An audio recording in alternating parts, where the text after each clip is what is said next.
LP Mama 4,500 KG ফেব্ৰুৱাৰী দিবনে ফেব্ৰুৱাৰী government দিবনে 4,500 বস্তুটো কি LPUP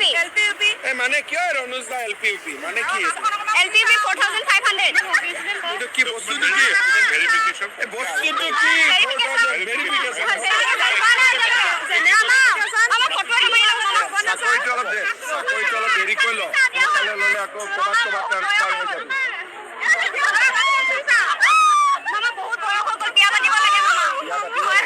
বয়স কিমান হয় 27 হৈ গ'ল ইসি সেতিয়ালৈকে দুটা বাচ্চা হ'বই লাগিছিল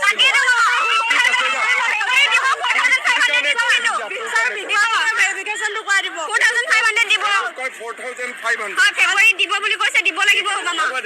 নহ'লে আমাৰ বহুত হতাশা হৈ গ'ল ডিপ্ৰেছনত ভুগিছো মামা বহুত ডিপ্ৰেছনত ভুগিছো মামা ফেব্ৰুৱাৰী দিব কিন্তু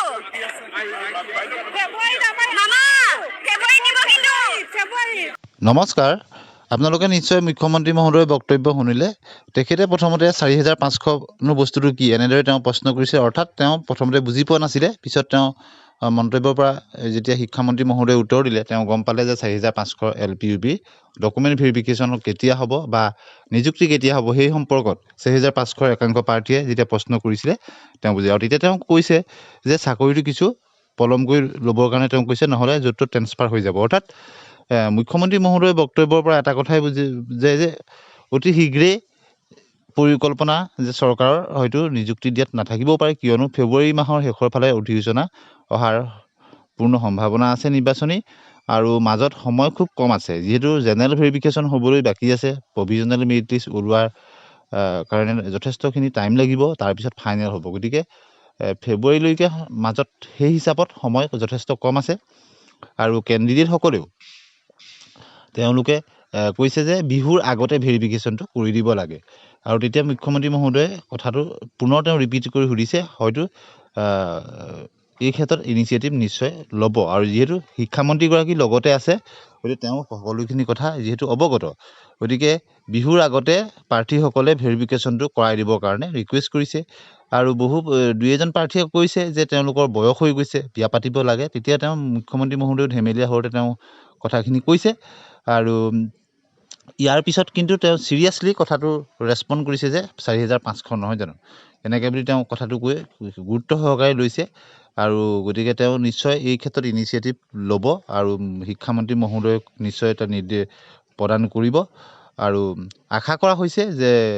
বিহুৰ আগে পাছে অৰ্থাৎ নিৰ্বাচনী অধিসূচনা জাৰি হোৱাৰ আগতেই 4,500 বহুখিনি কাম নিশ্চয় আগবাঢ়ি যাব আৰু প্ৰাৰ্থীসকলে নিযুক্তি দিয়াৰ কথা কৈছে যে ফেব্ৰুৱাৰীত দিম বুলিছিলে ফেব্ৰুৱাৰীতে দিব বুলি আৰু চৰকাৰৰ ওপৰত সকলোখিনি নিৰ্ভৰ কৰিব গতিকে আপোনালোকে মুখ্যমন্ত্ৰী মহোদয়ৰ বক্তব্যটো শুনিলে আৰু লগত যিহেতু শিক্ষামন্ত্ৰী মহোদয়ো আছিলে গতিকে 4,500 যিসকল কেণ্ডিডেটছে এই কথা ইনিচিয়েটিভটো লৈ প্ৰশ্নটো প্ৰত্যক্ষভাৱে মুখ্যমন্ত্ৰী মহোদয়ে সুধিলে সেই প্ৰাৰ্থীসকললৈ অশেষ ধন্যবাদ কিয়নো এনেধৰণৰ ইনিচিয়েটিভ লোৱাৰ যথেষ্ট প্ৰয়োজনীয়তা আছে কিয়নো তেতিয়া মুখ্যমন্ত্ৰী মহোদয়ে কথাখিনি যথেষ্ট তেওঁ গুৰুত্ব সহকাৰে লয় আৰু সেইমতে কামখিনি কৰে আৰু বিশেষতঃ কেণ্ডিডেটসকলে তেওঁলোকে কথাটো স্পষ্টভাৱেই সুধিছে প্ৰথমতে তেওঁ কি বস্তু বুলি বস্তুটো বুজি পোৱা নাছিলে যিহেতু 4,500 তাৰপিছত LPUP বুলি কোৱাৰ পিছতে মুখ্যমন্ত্ৰী মহোদয়ে কৈছে যে ভেৰিফিকেশ্যন অৰ্থাৎ তাৰ পৰ্যায়টো ভেৰিফিকেশ্যনৰ পৰ্যায়ত আছে সেই কথাটো তেওঁ বুজাই দিব বিচাৰিছে যিহেতু হাজাৰ হাজাৰ লাখ লাখ মানুহ হয় তাৰ মাজত অনেক প্ৰশ্ন সোধে বিভিন্ন কথা আহে তাৰ মাজত তেওঁ কথাটো বুজি ল'লে আৰু সেই ক্ষেত্ৰত এটা ইনিচিয়েটিভ লোৱাৰ পূৰ্ণ সম্ভাৱনা আছে বুলি আমি ক'ব পাৰোঁ মুখ্যমন্ত্ৰী মহোদয়ে যিহেতু দ্বিতীয়বাৰ পিছৰবাৰটো তেওঁ কথাখিনি পুনৰ ৰিপিট কৰি সুধিলে আৰু তেওঁ গুৰুত্ব সহকাৰে লোৱা যেন আমাৰ অনুভৱ হৈছে আৰু কৈছে যে চাকৰিটো কিছু পলমকৈ ল'ব লাগে নহ'লে য'ত ট্ৰেন্সফাৰ হৈ যাব অৰ্থাৎ ভেকেঞ্চি যিহেতু আপোনালোকে জানে 4,500 যিহেতু জানুৱাৰীতে বিজ্ঞাপন প্ৰকাশ পায় এতিয়া ভেৰিফিকেশ্যনৰ পৰ্যায়ত আছে গতিকে খৰখেদাকৈ কৰিলে হয়তো তেনেকুৱা হ'ব পাৰে বুলি তেনেধৰণৰ কথাখিনি তেওঁ কৈছে যিহেতু এটা নিৰ্দিষ্ট সময়সীমাৰ ভিতৰত ভেৰিফিকেশ্যন হোৱাৰ পিছত প্ৰভিজনেল মেৰিট লিষ্ট ওলাব লাগিব ফাইনেল মেৰিট লিষ্ট ওলাব লাগিব তাৰপিছত ভেকেঞ্চি অনুযায়ী নিযুক্তিসমূহ হ'ব সেই কথাটোকে তেওঁ বুজাইছে বুলি আমি ভাবিছোঁ আৰু কেণ্ডিডেটসকলে যি ইনিচিয়েটিভ লৈ মুখ্যমন্ত্ৰী মহোদয় বা শিক্ষামন্ত্ৰী মহোদয়ৰ কথাখিনি সুধিলে তাৰ কাৰণে তেওঁলোকক অশেষ ধন্যবাদ আৰু পৰৱৰ্তী সময়তো মুখ্যমন্ত্ৰী মহোদয়ক বা শিক্ষামন্ত্ৰী মহোদয়ক এনেদৰে তেওঁ কথাখিনি সুধিলে সুদুত্তৰ পোৱা যাব বুলি আশা কৰিব পাৰি আৰু আশা কৰা হৈছে DWৰ ফালৰ পৰাও অতি শীঘ্ৰেই নিশ্চয় এই সম্পৰ্কত ডকুমেণ্ট ভেৰিফিকেশ্যনৰ সম্পৰ্কতে হওক বা ইয়াৰ পৰৱৰ্তী নটিফিকেশ্যন অতি শীঘ্ৰেই প্ৰকাশ পাব বুলি আশা কৰা হৈছে কিয়নো বহু প্ৰাৰ্থী অভাৰেজৰ সমস্যাত আছে আৰু সেই কথাটো তাত উল্লেখ কৰিছে যে বহুত বয়স হৈ গৈছে তেওঁলোকৰ আৰু বহু প্ৰাৰ্থী তেওঁলোকে বহুদিন অপেক্ষা কৰিছে যিহেতু এবছৰ হৈ গ'ল গতিকে 8 তাৰিখে সম্পূৰ্ণ এবছৰ হৈ গ'ল যোৱা বছৰ জানুৱাৰী মাহৰ 8 তাৰিখেই বিজ্ঞাপন প্ৰকাশ পাইছিলে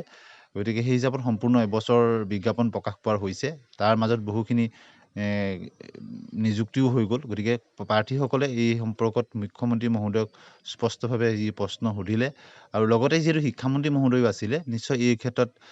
ইনিচিয়েটিভ লৈ পৰৱৰ্তী পদক্ষেপ ল'ব বুলি আমি আশা কৰিব পাৰোঁ এনেধৰণৰ খবৰৰ কাৰণে আমাৰ চেনেলটি ছাবস্ক্ৰাইব কৰিব ভাল পালে লাইক আৰু শ্বেয়াৰ কৰিব